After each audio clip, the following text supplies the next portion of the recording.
Good morning, dear students.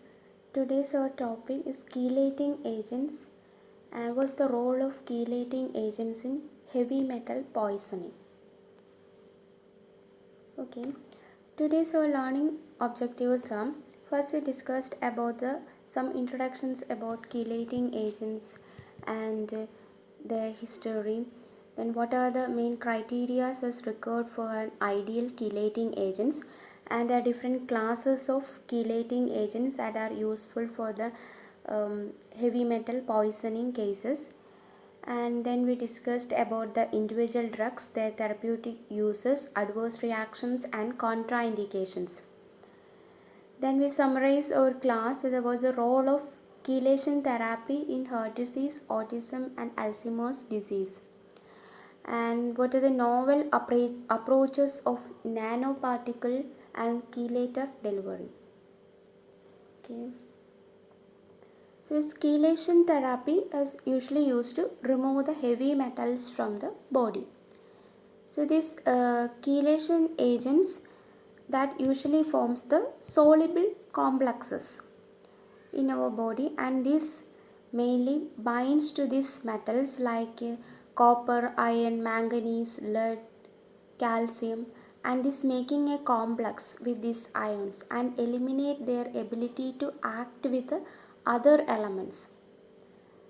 So this, if we injected these chelating agents into our body, that forms the bonds with these specific toxic metals like this arsenic, lead, mercury, and these toxic metals then extracted from their tissues or organ of the body. So this both chelating agent and toxic metals are simply excreted from kidney. Okay, this the chelating agents. This is a chemical complex.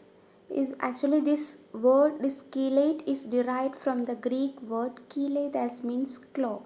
So this chelating agents or this heavy metal antagonists. This usually binds the heavy metal ions and makes them non-toxic. So how these chelating agents work? This chemical structure acts like a hook to bind with these metal ions and forms the heterocyclic ring structure is combining with these metal ions, and this help to reduce the propensity for oxidative reaction by removing metal ions from the solution. Most of them is act as the antioxidant synergistic, antimicrobial synergistic, water softener, and there are lots of applications of chelating agents in pharmaceutical, cosmetics, and foods to increase the stability of these preparations. Okay, so this chelation therapy, actually this is derived from the 1913s. This concept is first put forward. This Friedrich Muller is the German chemist, and I.G. Farben. This firstly synthesized EDTA. But these chelating agents were introduced into medicine as the result of the use of poisonous gas in World War I. The first widely used chelating agent is organic dithiol compound is dimercaprol, is also called as the British anti-levicides or BAL, was used as an firstly used as an antidote to the arsenic based poison gas as the levicide. In 1956, this disodium EDTA was first used to treat the coronary disease, and in 1986, BAL was modified into DMSA, that is a dimethyl sulfonic acid. Succinylate acid is modified to another chelating agent. Is comparing to this one, BAL has the severe side effects. And this EDTA, that's the synthetic amino acid, this contains no mercaptons. EDTA side effects were not considered as severe as BAL. So some of these studies shows that the North American chelating agents, this marketing values are increased if we comparing this from 2013, and this increasing years this increasing this the marketal values in the lots of fields in pharmaceuticals, cosmetics, agrochemicals, household, industrial, cleaning, and this water treatments. So these demands are increasing. What are the main criteria for the properties of an ideal chelating agents? An ideal chelating agent should be selective for heavy metals as compared to endogenous ligands. And this also shows the high aqueous solubility, resistance to biotransformations, and then ability to reach the site of metal accumulation. And these metals combines with this toxic complex, and the chelating agent should have the ability to form a non-toxic complex with toxic metals. So this is helpful for the excretion of toxic metals from our body. And this chelating agent should have the ability to maintain chelating actions at pH of body fluids. An easy excretion of chelating complex formed. So this is helpful to easy removal of toxic metals, and low affinity for calcium. So these are the main chelating agent is useful as drugs. Dimercaprol, that is ball, dimercaptosuccinic acid or sacimol, disodium EDTA, calcium disodium EDTA, calcium disodium, penicillamine, desferoxamine, defiperon. These are the most commonly used one. So this main role of these chelating agents are specific antidote for heavy metals. This is used to remove unwanted metals in the water. This is also used in water treatment, and the selective removal of this lead, mercury from our body when this poison, and this also helpful for this to prevent the blood clots, and this solubilize ions in plant fertilizer. This chelating agents acts on different metals. Mostly this EDTA, these are useful in lead poisoning cases, and dimercaprol, these are very useful in arsenic, copper and mercury poisoning. Sacimol, this most effective in lead, arsenic and mercury poisoning. Terentane, these are useful in copper poisoning, and defrixomol, this mainly used in iron chelator. The first one is dimercaprol. This dimercaprol is the British anti-leucite ball. This is usually used in the time of World War. This drug shows the shorter plasma half-life. So this main mechanism of this chelating agent, this acts by forming chelating complex between sulfahydryl groups in dimercaprol compound, and is given immediately after exposure to metals. It is given by parenteral route. Usually deep IM injections are preferred, and they should be administered with vehicle peanut oil. Main uses in case of arsenic, mercury, bismuth, nickel, zinc, these poisoning cases. This is usually administered as an IM in 10% solution in oil available as 2 ml ampules. This given as deep IM injections that started every 4 hourly for 2 days, followed by increasing in intervals after 3 days. Main indications in metallic intoxication due to arsenic, mercury, gold, bismuth, lead, nickel, thallium and antimony. This is also used as conjunctions with sodium calcium EDTA.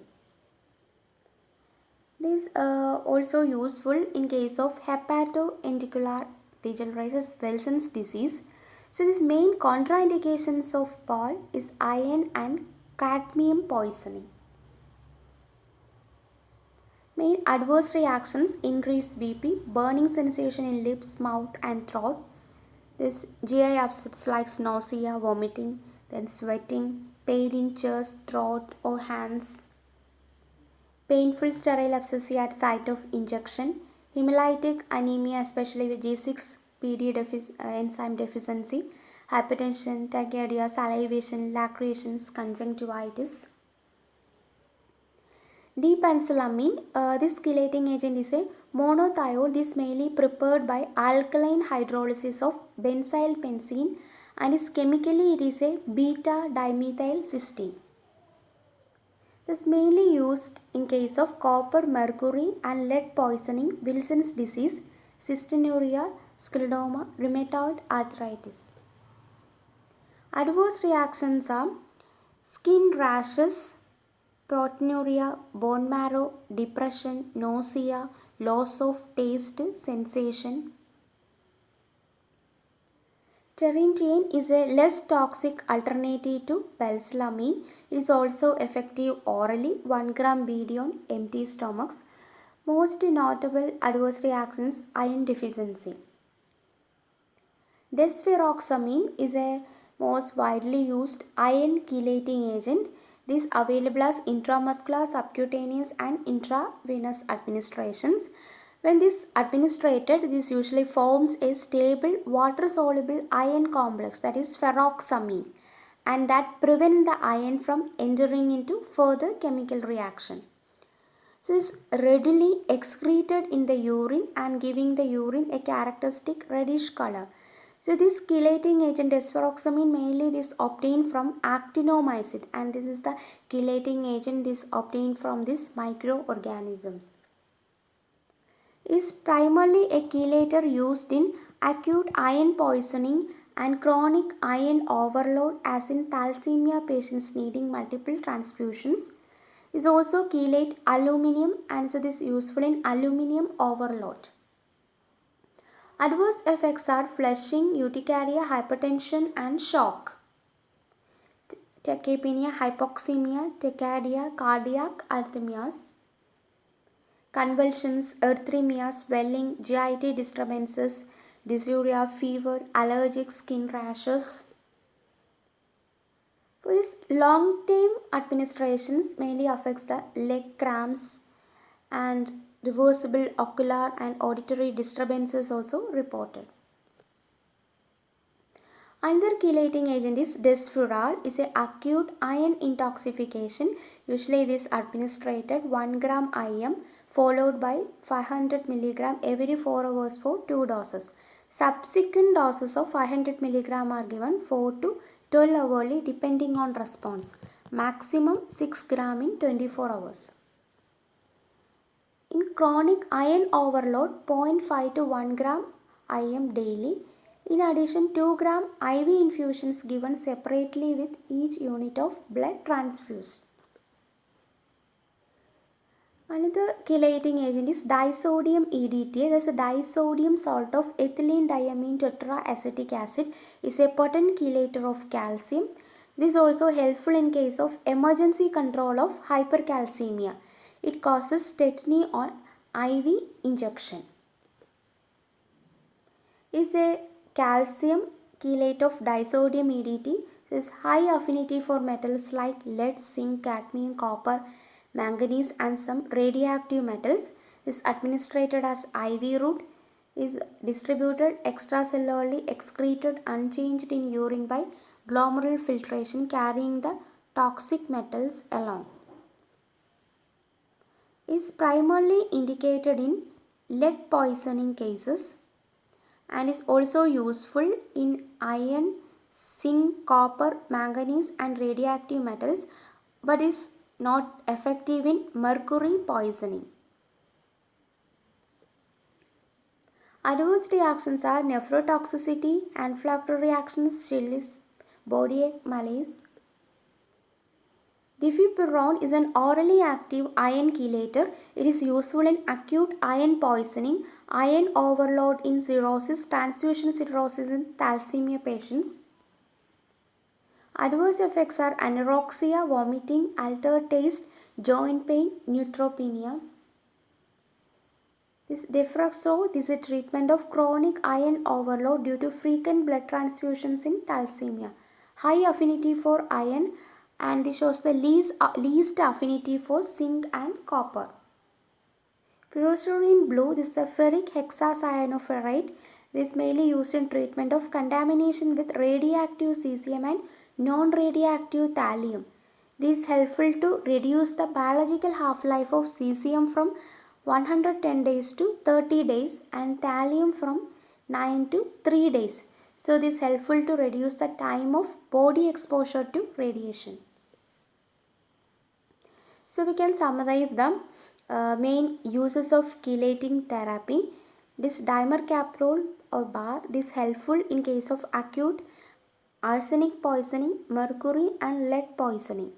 Dimercaprotasutinamic acid is helpful in case of lead, arsenic and mercury poisoning. Dimercaptopropylene sulfonate is helpful in case of severe acute arsenic poisoning and severe acute mercury poisoning. Penicillamine, this mainly used in copper toxicity. Occasionally this used as adjuvant therapy in gold toxicity. This is also useful in arsenic, lead poisoning, rheumatoid arthritis. This EDTA is useful in lead poisoning case. This deferoxamine and deferisrox, this mainly effective in acute iron poisoning and iron overload. Okay, what are the main toxicities that's related to chelation therapy? Chelation therapy must be used with supplementations of calcium. There have a few deaths are recorded related to hypocalcemia as a result of chelation therapy. And stroke, this mainly due to calcium facilitate the conversion of prothrombin. Heart attack, this calcium helps to regulate heartbeats. So this chelation therapy must be administered with supplementation of calcium. Then what are the other roles of chelation therapy in heart disease, autism, Alzheimer's disease? This chelation for heart disease is not approved by US Food and Drug Administrations. Now this chelation therapy is approved only for the heavy metal antagonist, is a metal poisoning cases. But some of these studies shows that this the mainly this helpful in case of heart diseases. Usually in this artery plaque contains calcium. So this chelating drug like this disodium EDTA binds with these minerals. So this gets the idea that chelation therapy clears it out of the blood vessels and it removes the plaques. But need more evidence. So this now is not approved by US Food and Drug Administrations. So what's the research shown about the chelation for coronary heart disease? That is this helpful for the removal of plaques. Mainly this the chelator agents is EDTA. This combines with the calcium that already contains in artery plaques. So this forms a chelation complex and this clear out these blood vessels and this helpful for the removal of plaques. In that sense this may be helpful in case of this heart disease, but we need more research on that area. So now this chelation therapy is approved for the heavy metal antagonist. What's the novel approach of this nanoparticle chelator delivery? Usually these chelators can easily conjugate with nanoparticles that have the potential to transport the conjugated chelators across the blood-brain barrier. So this conjugation but does not affect the chelation capability of the chelators. This is helpful to improve the chelation to coordinate the properties. So this nanoparticles conjugates can effectively improve the efficacy of this chelation complex and is helpful to reduce the toxicity of chelation therapy. Okay, and this also tried in case of this Alzheimer's, autism.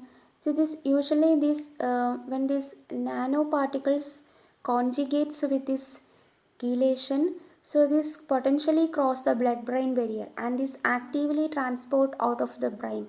This approach may offers a great potential for this Alzheimer's disease therapeutics And same in case of this autism, some of these studies shows that this helpful for this reducing the autism symptoms, but record more reference, because this tried in some countries in child those are suffering from autism, but these death rates are reported. So in American academies and this FDA is not give the permission to administrate these chelating agents in these special conditions, and they need more research or clinical trials on that areas.